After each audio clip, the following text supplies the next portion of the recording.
Another running back injury. All right, guess it's time to get ready. All right, see y'all on Monday night.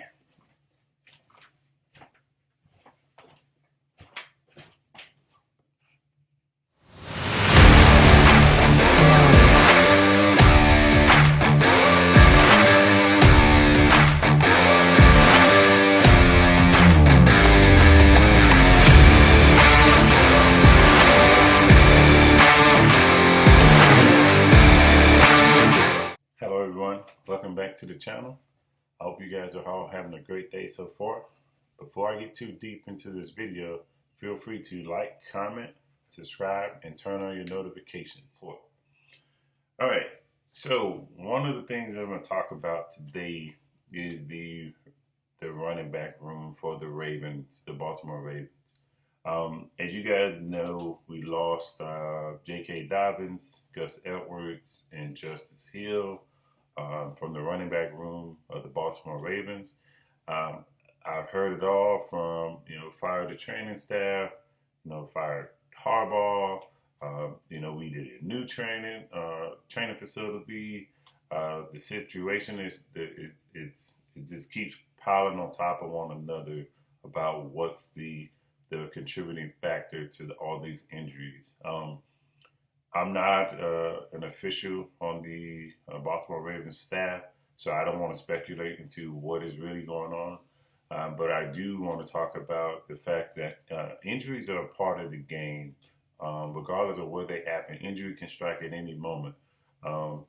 If in Baltimore it snows.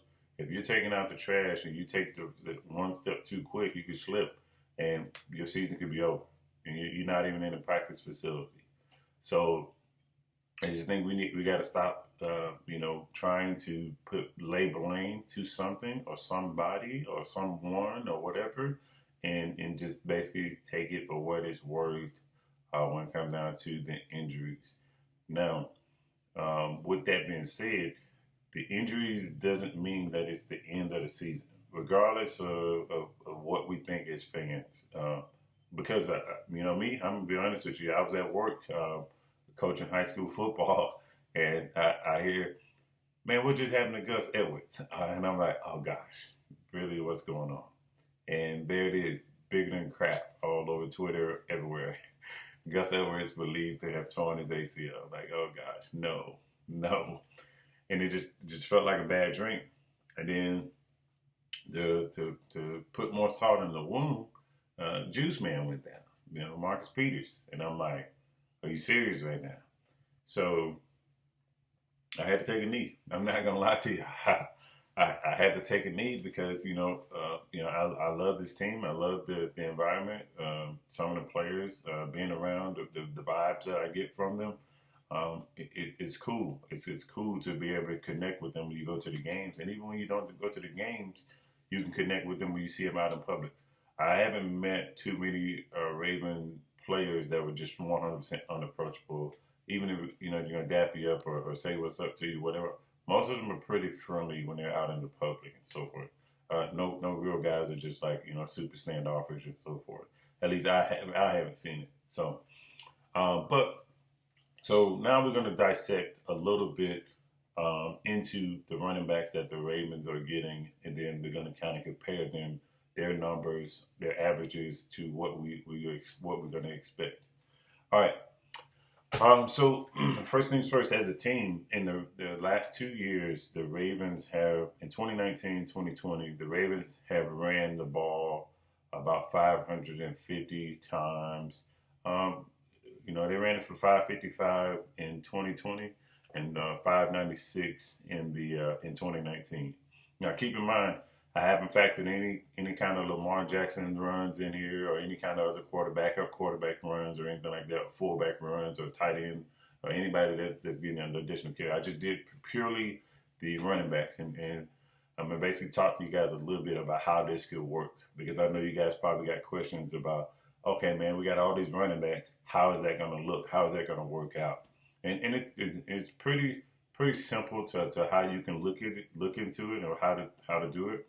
And then with those attempts, the 500 some odd attempts, the Ravens had over 3,000 yards on both seasons, 2019 and 2020. So the magic numbers is probably about 570 attempts and about 3,100 yards. That's the sweet spot, if you will, of what this offense should be looking at trying to do.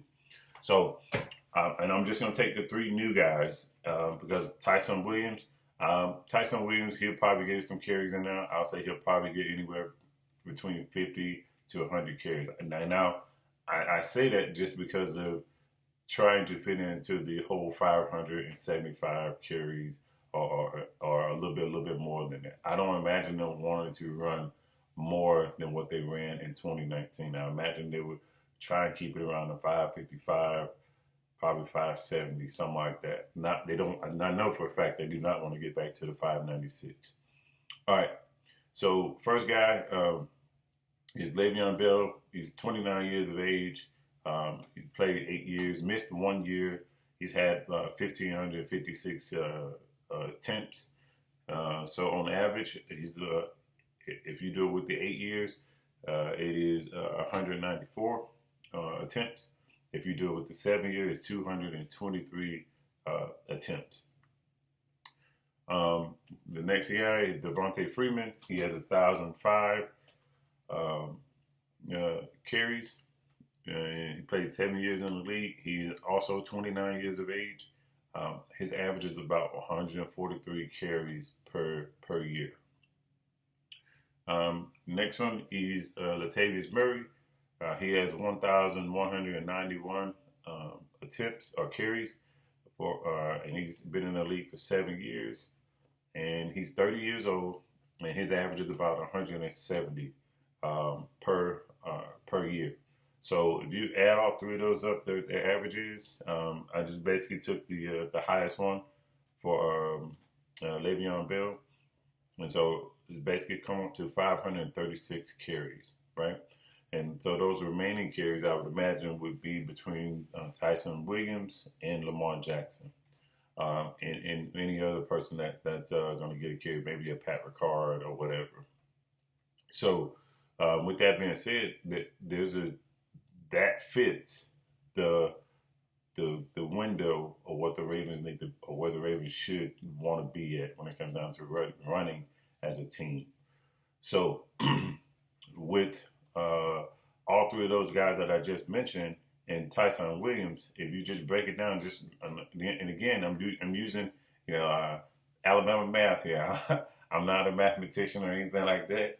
But it's very, very simple. So I basically just took the 5-something and divided it by 3. So if we're going to stay with it, along with those guys' averages over their career, about 150 carries for all three of those guys. And then you can give Ty'Son Williams and whoever else, you can split about 100 carries amongst those guys. Now that's the perfect math if you're looking at it, doing it that way. Now we also know some guys are probably not going to be available because they may get dinged up, bruised here and there, and then some guys, we may be beating somebody significantly to where these guys are now not going to get their carries. The 1 and 2 on the depth chart may not get those carries, so the 3 and the 4 may get a little bit more carries than the guys on the top of the depth chart. So with that being said, you just got to make sure you temper your expectations to where the Ravens need to be or should be wanting to keep it when it comes down to carries versus the yardage. Okay. All right. So if you guys got any questions about any of the math that I use or anything like that, please put them in the comments below. Thank you guys again for the continued support, and we'll see you guys in the next one. Peace.